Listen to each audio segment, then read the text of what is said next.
Montana Territory, 1883. The wind kicked up dry dust across the valley as Naomi Harwood stepped off the porch of her ranch house, boots crunching on brittle earth. Her hand shaded her eyes against the glare. The cattle were too thin, the barn roof sagging, and the last ranch hand had quit 2 days ago. She had 2 weeks to gather enough cattle to make the spring drive, or she would lose the ranch for good. A rider was coming up the trail. Alone. Tall in the saddle, rifle slung behind his back, coat dusty from hard travel. She narrowed her eyes. He reined in at the gate, dismounted, and hooked his reins over the corral post. He was broad-shouldered, hair swept back from a windburned face, and carried himself like a man who had slept rough more than once. "You Naomi Harwood?" he asked. "I am," she said, voice steady. "You Wyatt Dorsey?" "I am," he said. "You wrote me." "I did." She had sent letters to 3 counties. Wyatt Dorsey was the only one who answered. He had no ties, no past that followed him around, just a reputation for being calm under fire and good with a herd. "I need help," she said simply. "I pay fair, the work's hard, it is just me and my daughter." She turned toward the house. The screen door creaked open and a little girl peeked out. Her curls were the same deep brown as Naomi's, and her eyes were wide and solemn. "That's Kira," Naomi added. "She is 6. Wyatt nodded once. "All right." Naomi had nothing more to say. She handed him a tin cup of water, and he drank it down while she watched him carefully over the rim of her own. That night, Wyatt slept in the bunkhouse, and Naomi sat by the fire staring into the flames long after Kira had gone to bed. She had not told him everything. She did not know him yet. The trouble had started after her husband died the year before. A fall from a horse. Sudden, sharp. She buried him on the hill and kept the land going the best she could, but neighbors had vultures in their blood. Cal Walker next door offered to buy her out every time he saw her in town.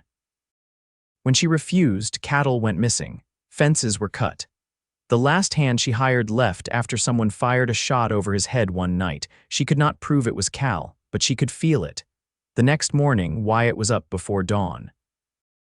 Naomi watched from the kitchen window as he saddled a horse and rode out to check the far fence line. He came back near noon with a cut on his cheek and a dead rattlesnake tied to his saddle horn. "Fence is fine," he said, "but someone's been riding close." Naomi met his eyes. "You think they will come back?" he shrugged. "Maybe." "Why are you helping me?" she asked. "Because you asked," he said. That night she cooked beans and cornbread, and they ate on the porch while Kira played with a stick and some rocks in the dirt. The sun sank slow behind the hills. Naomi listened to the crickets and the creak of the rocking chair beside her. Wyatt did not say much, but he stayed, and that meant something. A week passed. They worked side by side. Naomi showed him the herd, the water line, the grazing trails. He fixed the barn roof with her, and when the ladder slipped, he caught her wrist before she fell. "You always try to do it all alone?" he asked, steadying her. "I do not have much choice," she said. "You do now." She did not answer. But later that night, she found herself looking out the window toward the bunkhouse longer than she meant to. 2 nights later, it happened. Naomi woke to the sound of gunfire. She was out of bed and grabbing her rifle before her feet hit the floor. Kira screamed from the next room. Naomi ran to her, heart pounding.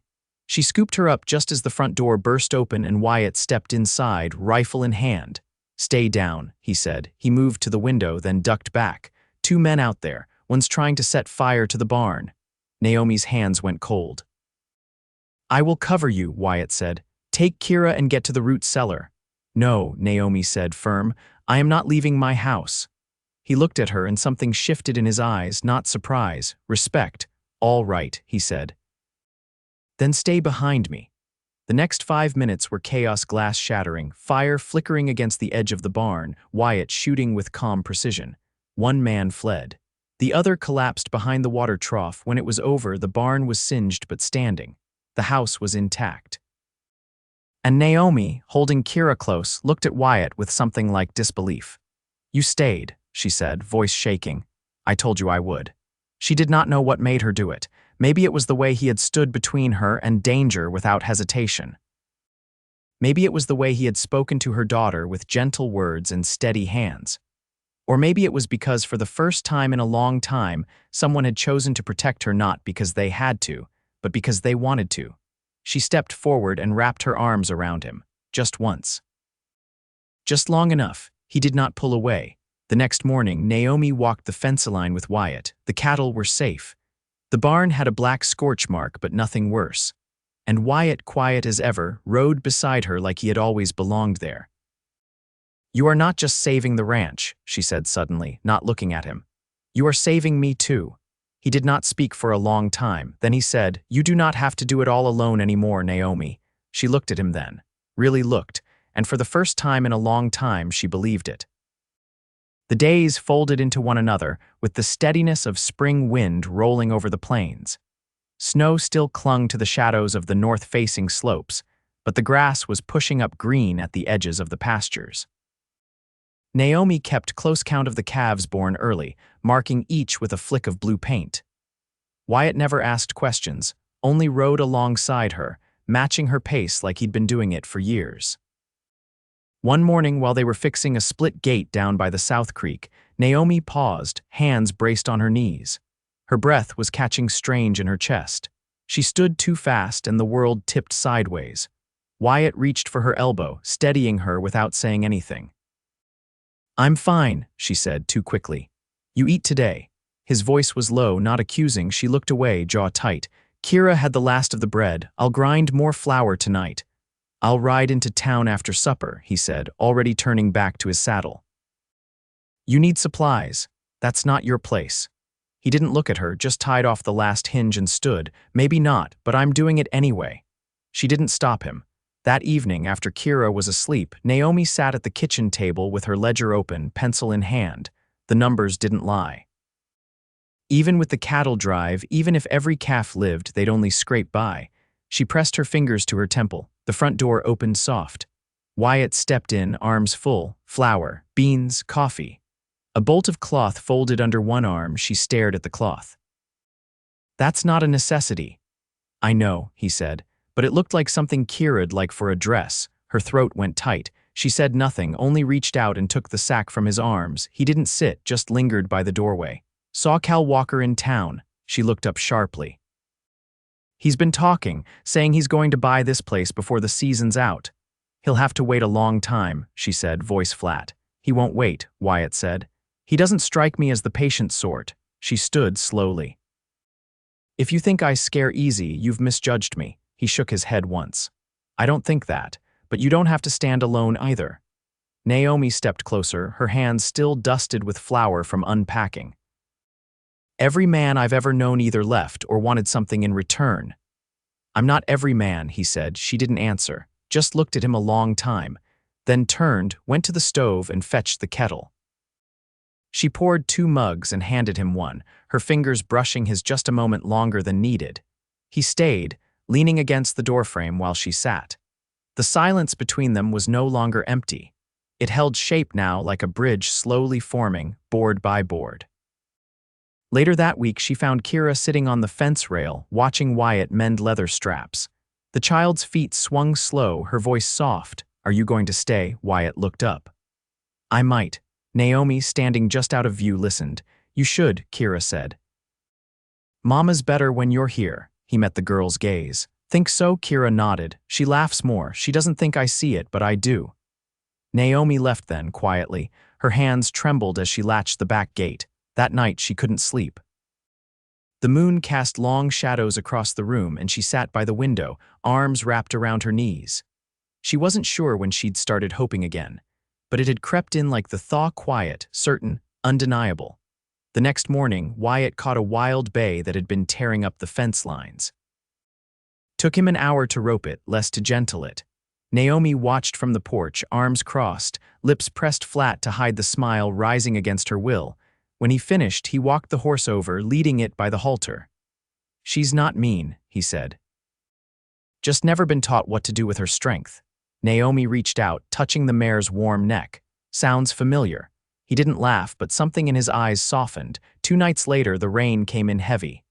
Wind shook the shutters, and the roof drummed with steady rhythm. Naomi lit 2 lamps and checked the barn once more before settling inside. Wyatt came in drenched, hair plastered to his forehead. "You don't have to go out in it every time," she said, handing him a towel. Storm spooks the calves. Thought I'd check. She stood close enough to feel the water steaming off his shirt.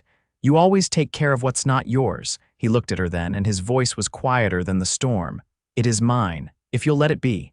She didn't answer with words. Just stepped into him, her head resting against his chest, his arms settling around her like they'd been waiting. The storm kept on outside, but inside, everything stilled. When she finally looked up, her eyes met his, and she didn't look away. I want you to stay, she whispered. I already have, he said. No promises, no declarations, just truth, solid as the land beneath their feet.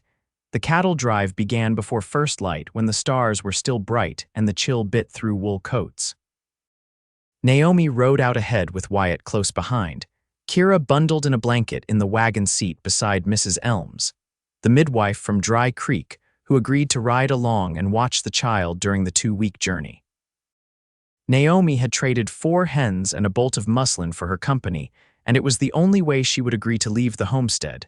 They had 90 head thin, but moving and a long road ahead to the stockyards east of Fort Benton. Wyatt rode flank, his hat low, eyes always scanning. Naomi didn't ask what he was watching for. She knew. The second night they camped by the Milk River. The cattle bedded down quiet, the herd dog curled near the fire. Naomi sat with her boots off, rubbing her calves. Wyatt poured her coffee without asking. You ever think on leaving this place? He asked, passing her the tin cup. She took it, warming her hands. I never had the chance to think about it.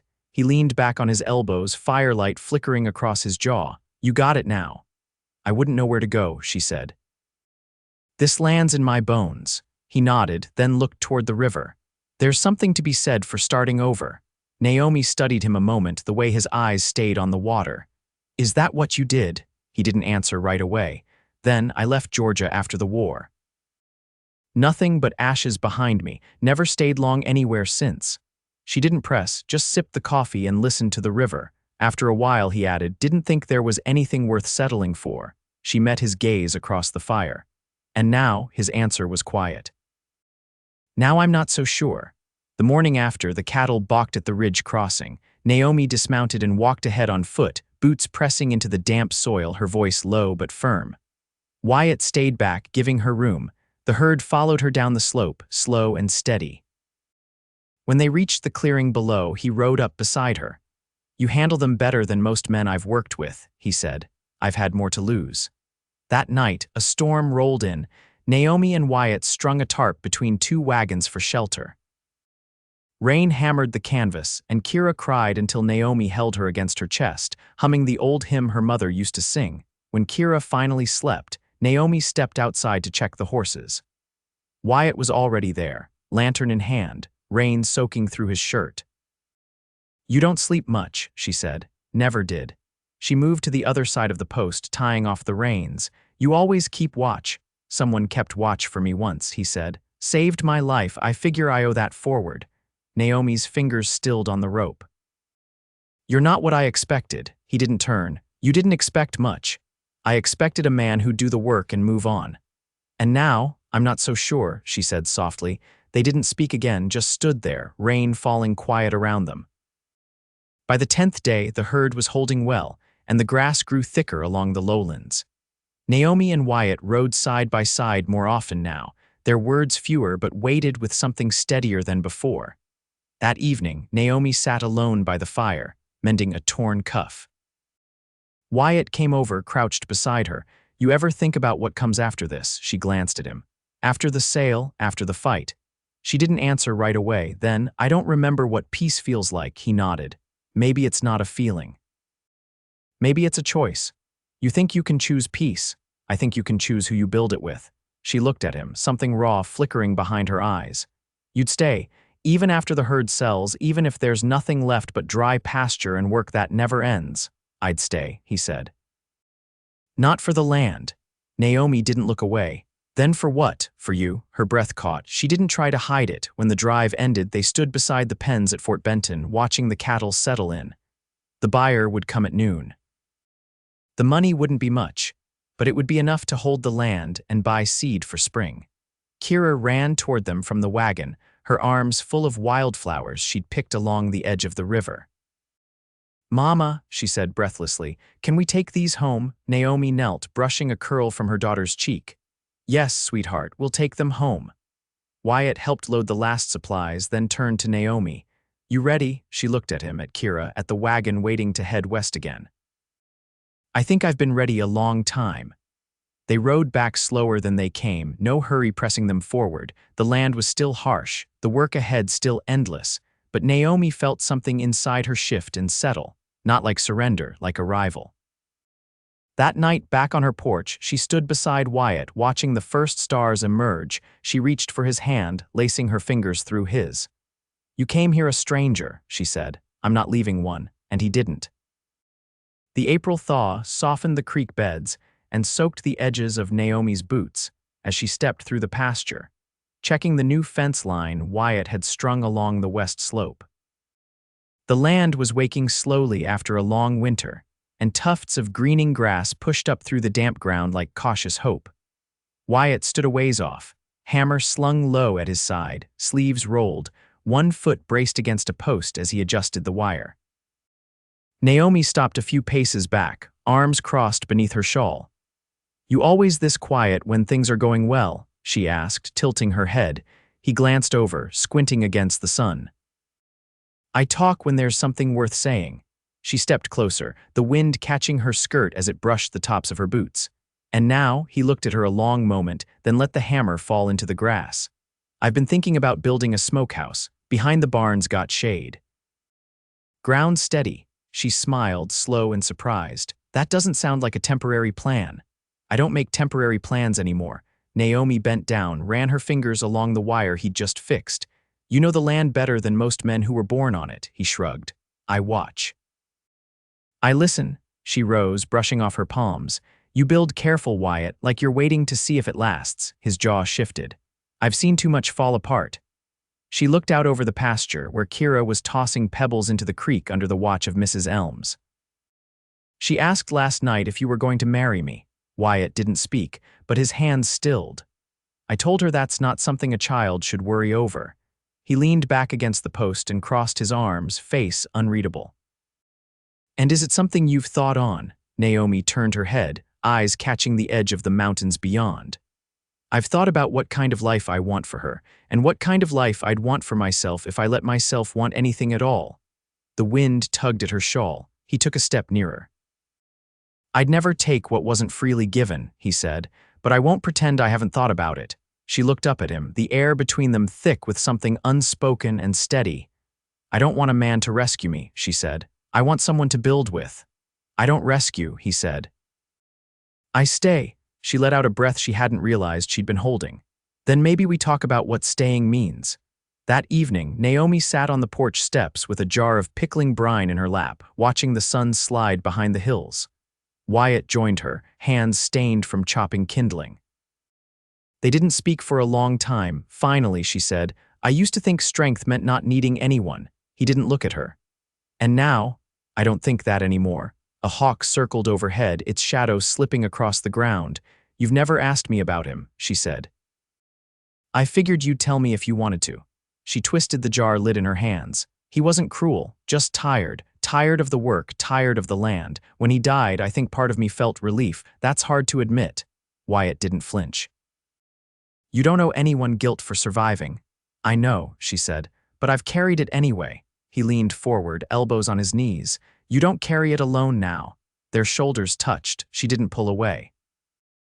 Later, after Kira had been put to bed and the fire was low in the hearth, Naomi laid a quilt across the table and began mending a tier near the edge. Wyatt came in from the barn with a tin of linseed for the harnesses. He paused in the doorway, watching her fingers move. Your hands never stop, he said. There's always something that needs tending. He crossed the kitchen, leaned against the counter. Maybe it's time someone tended you. She looked up, startled but not retreating. And what would that look like? He stepped closer, voice quiet. It'd look like someone noticing when you're tired, making sure you don't carry more than your share, standing beside you even when nothing's on fire.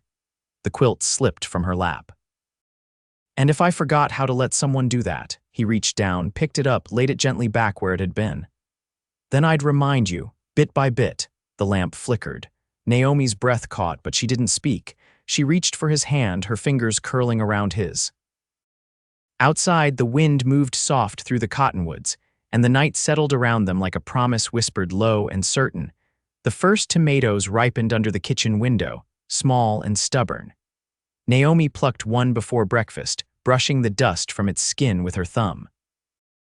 Inside, Kira was humming while she folded kindling into the stove, her hair in two neat braids tied with scraps from her new calico dress. Wyatt was already outside, sharpening the blade of the scythe on the grindstone under the lean-to. Naomi stood on the porch for a moment, watching the way he moved slow, deliberate, like his thoughts ran deeper than the work at hand. She stepped down and crossed the yard, the tomato still in her palm. "You aim to mow the whole field before noon?" she asked. He looked up, wiped his hands on a rag. "Sun's been kind this week. Thought I'd take advantage." She handed him the tomato. "Kira says it's good luck to eat the first one straight from the vine." He raised an eyebrow but took a bite. His eyes closed briefly as he chewed, like the taste caught him off guard. "I forgot what fresh tastes like," he said. She leaned against the post. "You planning to forget again?" He glanced at her, then dropped the stem into the grass. "No. I'm not." They worked the rest of the morning side by side, Naomi in the root cellar sorting jars, Wyatt hauling aside the old timber from the collapsed chicken run. When they broke for lunch, he brought in a crate of salvaged nails and a coil of wire with just enough left to patch the last corner of the north fence. Naomi poured water into the basin and handed him a cloth. "You've been up since before the frost burned off. You'll wear yourself thin." He rinsed his hands, voice quiet. "I've been thinking about building something with more than nails and wire." She sat at the table, folding a cloth napkin into thirds. "Say what you mean, Wyatt." He dried his hands, then turned to face her fully. "I want to marry you." She blinked, but didn't look away. "You sure you're not asking out of duty?" He crossed the room, leaned both hands on the edge of the table. "If I were a man who did things from obligation, I'd have married a long time ago, somewhere easier. I'm asking because I want to build a life with you, not just help you hold one together." She swallowed. "You're not afraid of what it means. A woman with a past and a child, a home that'll never be easy." He met her eyes without flinching. "I'm not afraid of your past. I'm not afraid of your strength either." She stood slowly. "We do it here quiet, just the preacher and a few neighbors. That's more than enough, and Kira walks with us.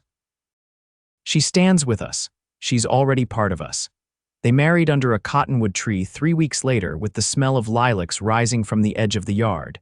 Kira scattered wildflower petals ahead of them, her cheeks flushed with pride. Mrs. Elms brought a lemon cake wrapped in muslin, and the preacher from across the ridge spoke plain, words steady and warm. Naomi wore a dress the color of spring wheat, and Wyatt wore his cleanest shirt with the sleeves pressed flat. When their hands joined, Naomi didn't tremble.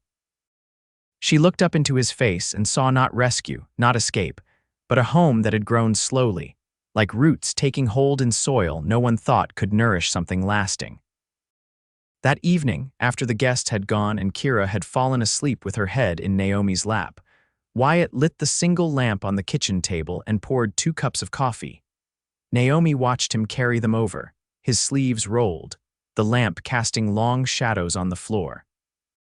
"I never thought I'd feel this again," she said quietly. He handed her the cup, then sat beside her, their knees touching. "You don't have to explain it, I feel it too. Not just the safety," she added, "the wanting." He reached for her hand, calloused fingers closing gently around hers. "Then let's want this. Let's want it every day."